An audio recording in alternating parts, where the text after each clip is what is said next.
Good night, good night. Wanted to make this video. Kind of want to start a new way of getting my information or getting my topic out there. The last video that I made had, the one comment I had. It was talking about how it was perceived that I'm co-opting the space, and what I've noticed is that I don't think I'm getting what I'm trying to say out there properly, because it's kind of the second time where I've gotten a comment from someone that, in a sense, missed what I was trying to really say, which means that I didn't really say much of anything. It's probably talking from a little bit too much a space of feeling, of emotion, and I want to be more direct and be out there, or be direct and to the point. So from now on, when I make these videos in terms of MGTOW content, trying to make it a little bit more concise, a little bit shorter. The last video is 30 minutes. My other videos sometimes even longer. And sometimes I just ramble on and I talk too much. All right. So first thing, I have a little list here that I'm looking at. First thing is beyond red pill rage. Getting beyond that point, getting beyond the point of the intense feelings of possible betrayal, intense feeling of realization of reality hitting you, getting beyond those thoughts where a lot of things are just running through your mind and you're not sure what, what is up, what is down, and who is faithful, who is really on your side. And there's a lot of ways you can get through it. There's a lot of content on YouTube and other spaces, whether it be articles on blogs, that can really help you through that time.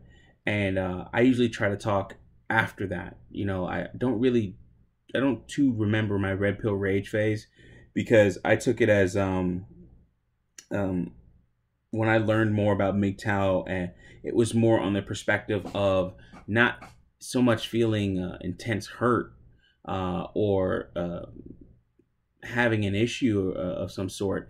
It wasn't just that. It was really learning about female nature and understanding that. And that's kind of where I come from in terms of my perspective on MGTOW.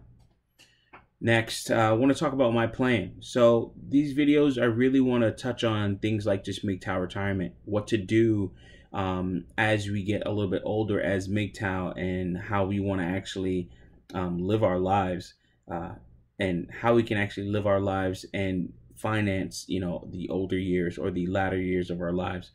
And that's kind of like my big thing is, if I'm going to be MGTOW and I feel myself, or I feel that I'm going to be, probably alone for the rest of my life, in terms of okay, where I'm going to be at, where I'm going to be at in my 50s and my 60s, and making sure that I have the right amount of money to take care of myself and things like that. And that's kind of where I'm coming from, making sure that we can fund our retirement, making sure that we can actually be in the best position possible to live out our lives, our MGTOW lives. So first, it starts when you're younger. I'm 35 right now. This is kind of some of these videos are directed towards my nephew, who is 19 going on 20. He's actually in the Army as well. And talking to him about finances and things like that. So one of the first things is being valuable. What you earn in terms of how much money you make, and how much money, more importantly, that you actually put aside. In terms of you're getting $1,000 check, putting that 10% aside just to make sure that you always have something. And then the importance of that 10%. Not that it's just sitting there doing nothing and collecting dust. It's actually an insurance policy. So doing things like that, because what that can do is later on, getting into one of my later topics in this is adapting to any situations and and also taking advantage of opportunities as they arise. And you can't do that with money you don't have. You have to have some type of funds set aside so that you can actually take care of certain things. Maybe it's for emergency, or if you have more than enough money for your emergency fund, and you have more than enough money for 2 to 3 or 6 months, however long you want, in terms of bills and expenses, then you have that excess overflow of money, and you're going to take that and take advantage of any opportunity that arises. It might actually be something as simple as, oh, okay, I saw a newer vehicle and I want to go ahead and get that. or maybe something that maybe it's a hobby that you want to take advantage of, or there's a sale on something like that. Something more major, a little bit more towards investment in terms of your the longevity of your life and your longevity of your finances. So really, what this means for me in terms of having that money to take advantage and adapt to certain things is taking advantage of stock market downturns and taking advantage of business opportunities, even, investing in certain places and, maybe hopefully flipping the money real quick or taking advantage of long-term investment opportunities as well. Next, what I invest in, just a quick overview of what I invest in. My Roth IRA is fairly conservative. I have quite a few ETFs, and then I do have a couple stocks in terms of what I've actually picked myself. One thing that I invest in that's a little bit on the riskier side, I have my Coinbase app open here on my phone. I invest a little bit in Bitcoin. I have actually cashed out on Bitcoin, Cardano earlier on in the year, like actually a couple months ago, just to fund everything moving into this new home or into my home. So I've invested into Cardano ADA, into BTC, into ETH, and XRP, which I've actually gotten out of, and that was pretty much it for the most part. I usually stick to the bigger names. I used to do a lot of the lower coins, as they call them, the shit coins, and I really got out of that. The only one that I kept that wasn't in the top 10 was Cardano ADA, because I believe definitely in what they're doing. XRP, I've since sold out of it. Sold out of it at 27 cents right before it actually had its big bull run. So I was pissed, and I was I was sitting on the sidelines looking at that.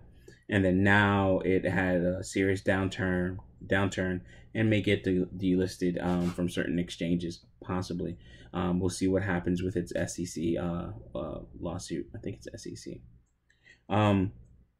So I've also sold out of Bitcoin as well. I had 0.2 of a Bitcoin, and that was before its run. I think I had it at, oh man, I forgot what I had it at. And that was like a month or two ago, or probably about 2 months ago.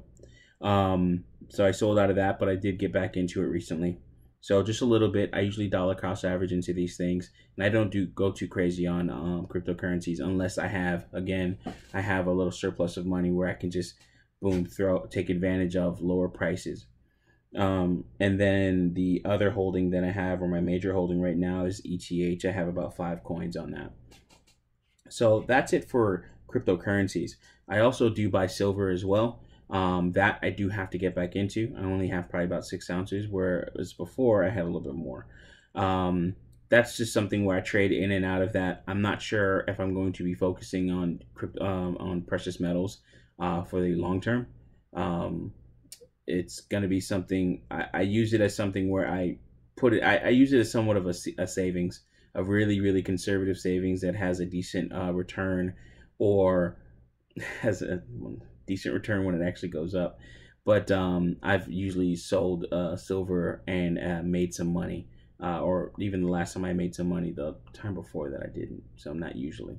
So it just depends on when you sell it and when you have to sell it. Silver is one of those things where I don't believe you should put in a lot of money unless you have quite a bit of funds and you have quite a bit in terms of savings, because silver is one of those things where it probably be one of the last things that you actually want to sell, and it's a great asset that you can actually pass down, but it has a lot of weight to it, and it could be something where somebody can come in and rob you. Moving on to my actual stock portfolio and my Roth IRA, as I mentioned before. Roth IRA. So in my Roth IRA, I have NOBL, VOO, VYMI, VYM, VB, VNQ, and that's it for the actual ETFs. In my growth section of that portfolio, because I use M1 Finance, and you can split things into separate stocks, or you can have those stocks within a pie, and that just gives you better organization and better management over the distribution across all of those different stocks.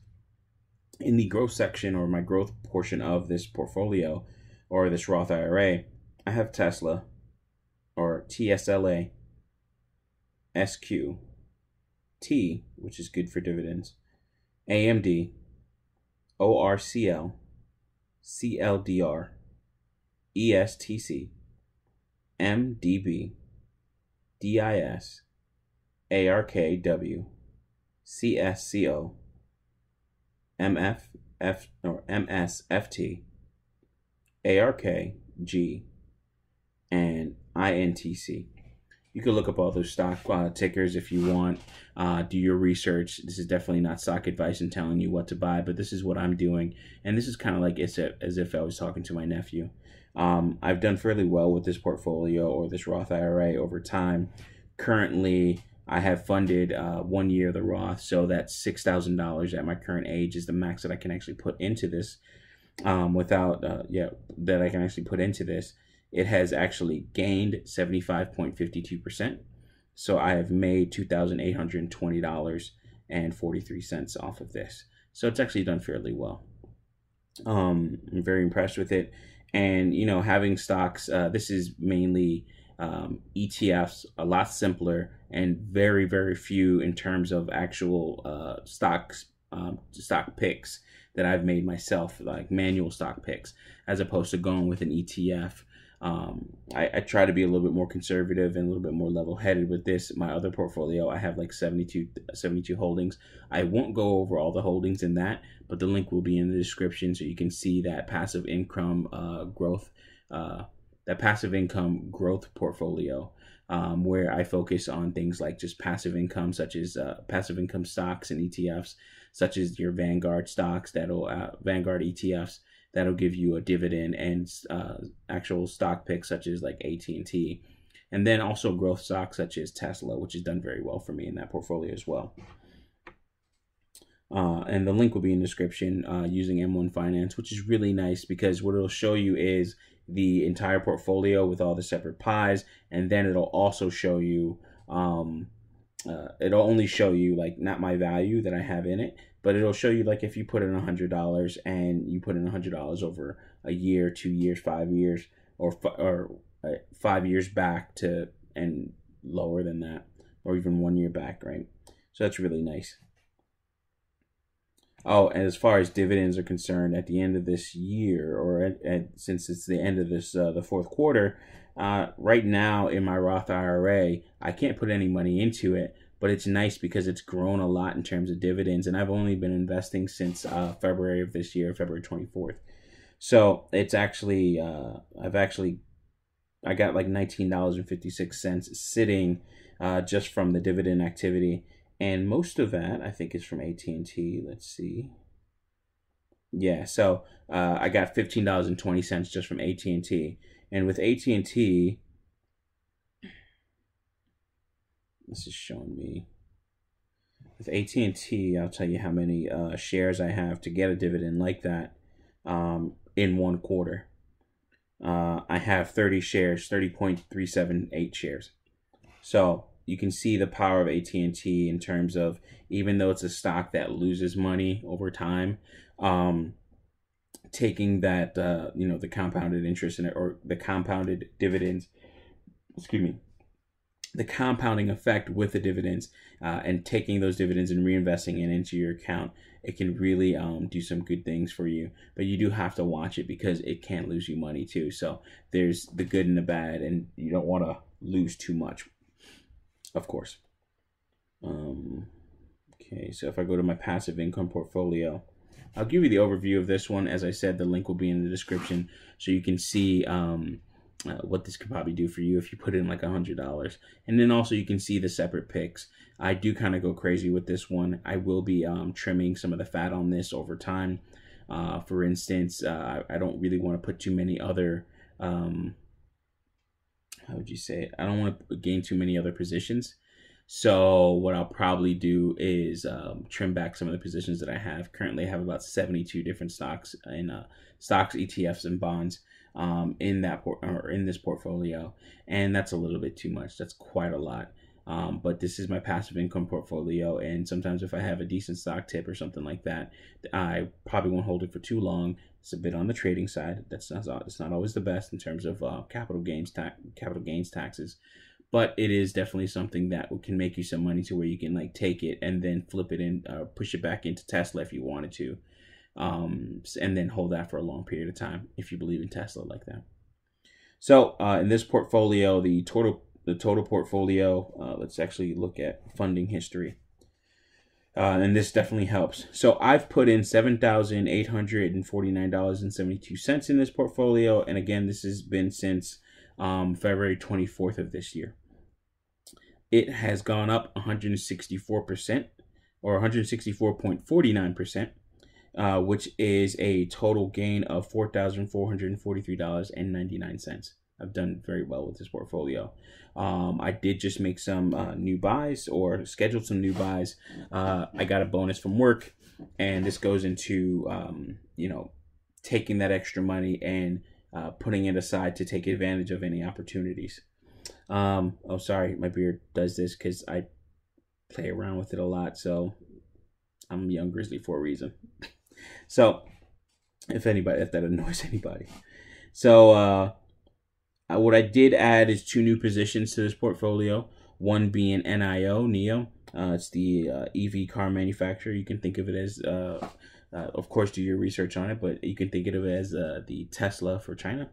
It may or may not do well, so just be careful with it. I put in about $650 in on that, so I should get a couple shares. I should get quite a few shares. In fact, it doesn't tell me how many shares I'm gonna get, of course, because you never know until the market opens and then the actual order goes through.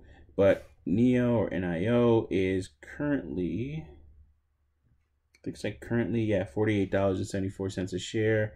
I put in a buy order for $650 worth of shares. So at its current market value, that'll get me about 13.33 shares. The other one that I've put in money, and this is in my consumer pie, and what I did is I got rid of Amazon because I didn't put any money into that. I feel Amazon is a little bit too far gone, and I try to build positions that are going to hopefully be long term that I can hold on to and do quite a bit with enjoy in terms of growth and returns. So the other one is Baidu or Baidu, BAIDU Inc. ADR, and that's the name of the stock. I forgot actually I don't know what ADR means, because there's things like SDR for the IMF, so I don't know what ADR means. But the ticker symbol is BIDU. They are much like Amazon, so they do things in computing or artificial intelligence. They do things in terms of sales and things like that. And I believe they're going to do fairly well from some of the little bit of research that I've done on it. And I want to see it as something that's going to actually be a competitor or a Chinese like Amazon, or even a competitor to like say Alibaba or something like that. Actually, let's read a little bit, because now I feel a little bit bad that I need to have more information on that. Let's go here. Let's go to the research section of BIDU. Price history profile.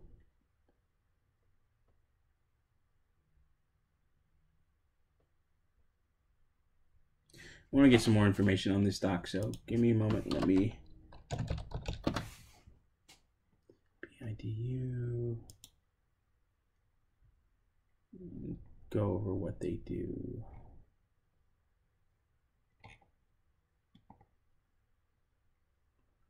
I usually like to go to Yahoo Finance, and Yahoo Finance gives me a pretty decent overview in terms of information about the actual company.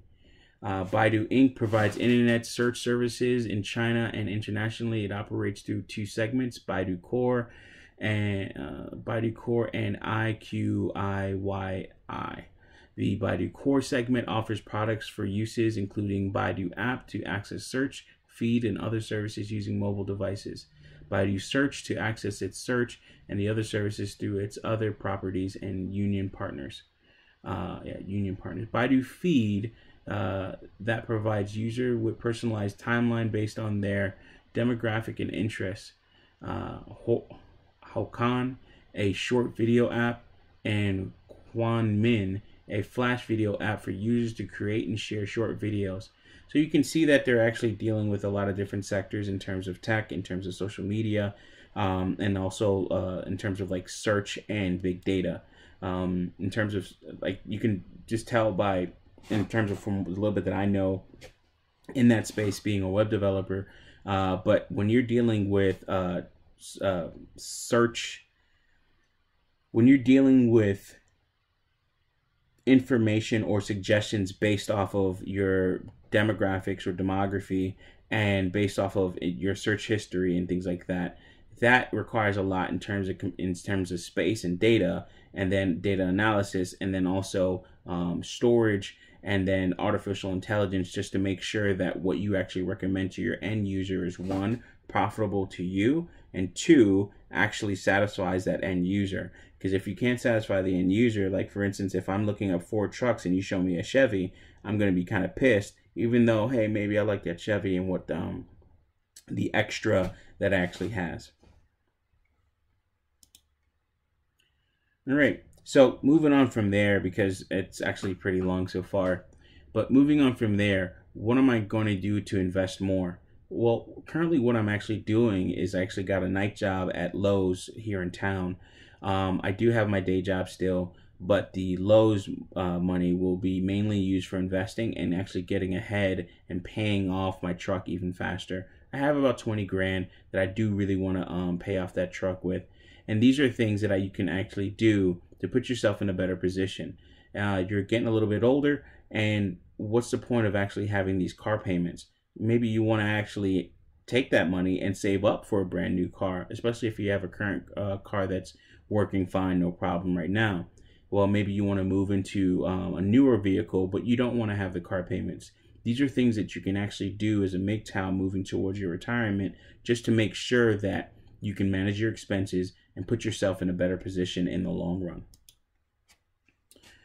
Okay, next is ensuring you have a place to call your own. So basically having a home, basically whether that be a condo or an actual home, townhouse, a space that you actually own. When you pay it off, it is done. The only thing you may have to pay is your HOAs, which I hate, but you also have to factor in the price of those HOAs. But it's a lot better and it's a lot cheaper in the long run, or sorry, it's a lot better and it's a lot cheaper when you're older. Say for instance, your income is not the same. I think for my mother, with between pension and Social Security, she's probably bringing in $1,000 to $1,200 a month, I think is what it is. She told me, but I don't really. It's her money. I don't really need it or anything like that.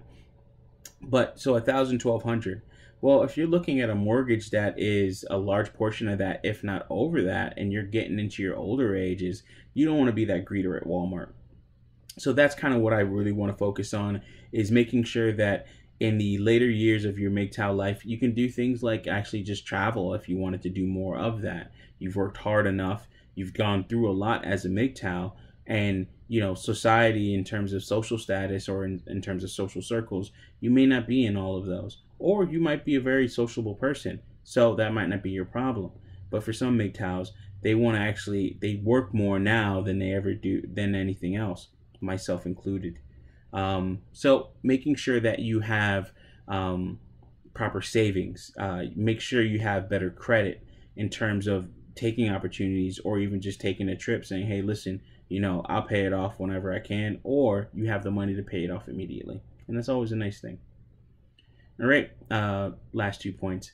Adapt and put yourself into a position for opportunity. So for instance, if you adapt to certain situations such as COVID-19, luckily I was considered an essential worker. The companies that I worked for were considered essential businesses, and they were businesses that were well positioned, and they were in good spots or good positions to actually take advantage of the COVID-19 pandemic and actually excel and do very well during that time. Now, you doing this personally, okay, great. Your job is solidified. You're not getting fired or anything like that, and you're considered an essential worker, so your hours aren't getting cut. Now, what if you can actually do a little bit more? So, for instance, what I was doing during this pandemic, I had already, since December, before everything hit, I had already had a day job and a night job. So I already had a night job, and then I got a day job. What that allowed me to do is pay off a lot of debt very quickly, and accelerated things. Almost if I could do it again, which I don't totally regret because I would not be in this home, but almost if I could do it again, I would have paid off my truck, and it would have taken me probably 4 or 5 months, as opposed to, like, pretty much by now I would be done paying off that truck, because I left that night job in August. August 11th was my last day.